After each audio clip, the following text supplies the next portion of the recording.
मुंबई मोर्चाच्या आंदोलन छत्री मोर्चाच्या वेळेस पण असाच एक चॉकलेट 5 महिन्याचा जी आर आला, 5 वर्षाचा जी आर आला. म्हणजे शासन हा आपली काय करतोय, दिशाभूल करतोय.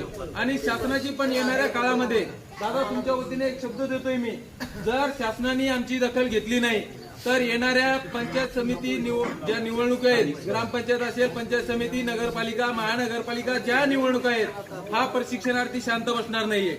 तर देवेंद्र फडणवीस साहेब, अजित पवार साहेब व मुख्यमंत्री, उपमुख्यमंत्री जे आम्ही सर्वात जास्त तुमच्यावर प्रेम करतो साहेब, असे आमचे एकनाथ मामा, तुम्हाला हात जोडून आणि कळकळीची विनंती आहे, 1,34,000 प्रशिक्षणार्थीच्या वतीने तुम्ही आमची दखल घ्या आणि आमच्या दादाचं उपोषण हे शासन दरबारी मांडा. आणि येणारा काळ हा संघर्षाचा आहे. जसं आम्ही आतापर्यंत 11 महिन्याचं संघर्ष केले, काही प्रशिक्षणार्थींना तर 6 महिन्याचं अजून पेमेंट मिळालेलं नाहीये.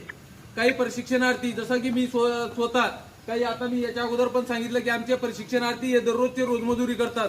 मला इथे येण्यासाठी 2 दिवस अगोदर रोजानी काम करावं लागलंय, त्यावेळेस मी इथेपर्यंत येऊन पोहोचलोय.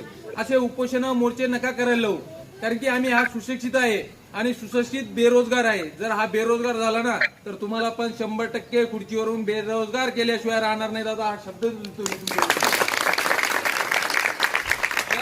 2 ते 3 दिवसामध्ये शासनाने आपली दखल घेतली नाही तर दादांनी सांगितल्याप्रमाणे एकीकडे महाराष्ट्र आहे तर एकीकडे गुजरात आहे आणि मधामध्ये हा रस्ता आहे, जो महामार्ग आहे. या महामार्गावर इथं बसण्यापेक्षा आम्ही तिथं जाऊन बसू. तर शासनाने येणाऱ्या काळामध्ये आमची दखल घ्यावी व लवकरात लवकर या 1,34,000 प्रशिक्षणार्थीचा प्रश्न सोडवावा अशी मी शासनातर्फे विनंती करतो. थांबतो.